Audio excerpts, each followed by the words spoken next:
ഇന്നലെ രാവിലെ big boss കൊടുത്തിരുന്ന മോർണിംഗ് ടാസ്കിലായിരുന്നു ഈ സംഭവം ഉണ്ടായത്. നിങ്ങൾക്ക് ഇഷ്ടമല്ലാത്ത വ്യക്തിക്ക് ഒരു ഓമന പേര് ഇടുക എന്നതായിരുന്നു ബിഗ് ബോസ്. ആ ടാസ്കിൽ നമ്മുടെ രേണുസുതി പറഞ്ഞത് എനിക്ക് ഇഷ്ടമല്ലാത്ത വ്യക്തി അക്ബർ ആണെന്നും അക്ബറിന് രേണുസുതി ഇട്ട പേര് വേട്ടപ്പട്ടി എന്നുമായിരുന്നു. അപ്പോൾ അതിന് പിന്നാലെ അക്ബർ വന്നു. അക്ബർ പറഞ്ഞതും എനിക്കും ഇഷ്ടമല്ലാത്ത വ്യക്തി രേണുസുതിയാണെന്നും രേണുസുതിക്ക് അക്ബർ ഇട്ട പേരായിരുന്നു സെപ്റ്റിക് ടാങ്ക് എന്നത്.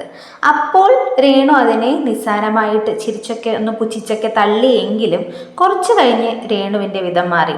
ഇരുന്നും കിടന്നും നടന്നും ഒക്കെ ചിന്തിച്ചു, ഞാനൊരു സെപ്റ്റിക് ടാങ്ക് ആണോ, എന്തിനെന്നെ അങ്ങനെ പറഞ്ഞു, സെപ്റ്റിക് ടാങ്ക് വേട്ടപ്പട്ടി സെപ്റ്റിക് ടാങ്ക് എന്നിങ്ങനെ മാറി മാറി പറഞ്ഞു. ആകെ കലിപൂണ്ട അവസ്ഥയിലായിരുന്നു നമ്മുടെ രേണുസുതി. എന്നിട്ട് ഓരോരുത്തരോടും രേണുസുതി ചെന്ന് പറയുന്നുണ്ടായിരുന്നു, ഞാനൊരു സ്ത്രീയല്ലേ, പോരാത്തതിന് ഞാൻ കുറച്ചു പേരെങ്കിലും അറിയുന്ന ഒരു കലാകാരൻ്റെ ഭാര്യയല്ലേ, ആ സ്ഥിതിക്കെങ്കിലും അക്ബറിനെ എന്നെ അങ്ങനെ വിളിച്ചത് ശരിയാണോ, ഞാനൊരു സെപ്റ്റിക് ടാങ്ക് ആണോ എന്നൊക്കെ രേണുസുതി ഓരോ ആളുകളോടും പറയുന്നുണ്ടായിരുന്നു. അതിന് പിന്നാലെ അക്ബറും അപ്പാനി ശരത്തും നൂറയുമായിട്ടുള്ള ഒരു ചർച്ചയാണ് ലൈവിൽ നടന്നത്. അപ്പോൾ അക്ബർ അപ്പാനി ശരത്തിനോടും നൂറയോടും പറയുന്നു, ഞാൻ രേണുവിനോട് സോറി പറഞ്ഞതാണ്, അങ്ങനെ വിളിച്ചതിൽ എനിക്ക് തെറ്റ് തോന്നി, കാരണം എനിക്ക് ഒരു ഉമ്മ ഉള്ളതാണ്. അപ്പോൾ ഒരു സ്ത്രീ എന്ന നിലയ്ക്ക് എനിക്ക് ആ സ്ത്രീയോട് അതുപോലൊരു വാക്ക് പറഞ്ഞതിൽ എനിക്ക് അതിനുശേഷം വളരെയധികം വിഷമം തോന്നി, ഞാൻ അതിന് പിന്നാലെ സോറി പറഞ്ഞതുമാണ്. എന്നിട്ടും സോറി പറഞ്ഞതിന് പോലെ വീണ്ടും വീണ്ടും ആ ഒരു ടോപ്പിക്ക് തന്നെ കുത്തിപ്പൊക്കി പറയുന്നത് ശരിയാണോ? അപ്പോൾ ഇതവരുടെ ഗെയിം അല്ലേ?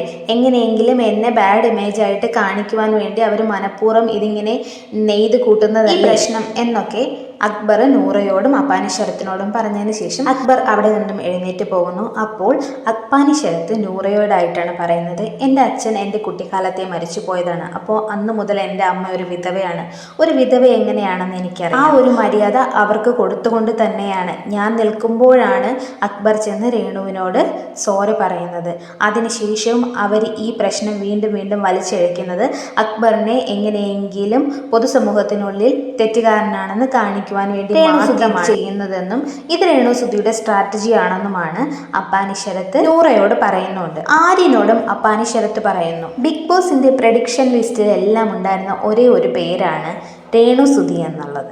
രേണുസുതിക്ക് ഇതിൽ വരാൻ എന്ത് ഒരു അർഹതയാണുള്ളത്? സുതി എന്ന വ്യക്തിയെ എനിക്കറിയാം, അപ്പാനി ശരത്തിൻ്റെ ഫ്രണ്ടാണ്, എനിക്ക് വളരെ കാലമായിട്ട് അറിയാവുന്ന ഒരാൾ കൂടി ആയിരുന്നു സുതി. എനിക്ക് ഏറ്റവും നല്ല ഇഷ്ടമുള്ളൊരു കലാകാരനും എൻ്റെ കൂടെ ചില പടങ്ങളിൽ അഭിനയിച്ചിട്ടുണ്ട് എന്നും അപ്പാനി ശരത്ത് ആര്യനോട് പറയുന്നുണ്ട്.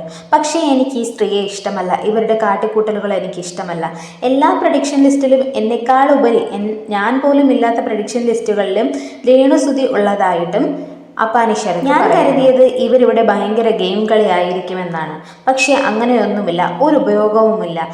ഇതിൽ വേസ്റ്റ് ആയിട്ടുള്ള ഒരു കണ്ടസ്റ്റൻ്റാണ് രേണുസുതി എന്നും വെറുതെ ചലപ്പില അലച്ചുകൊണ്ട് നടക്കാൻ മാത്രം കൊള്ളാമെന്നുമാണ് അപ്പാനി ശരത്ത് രേണുസുതിയെ പറ്റി ആര്യനോട് പറയുന്നത്.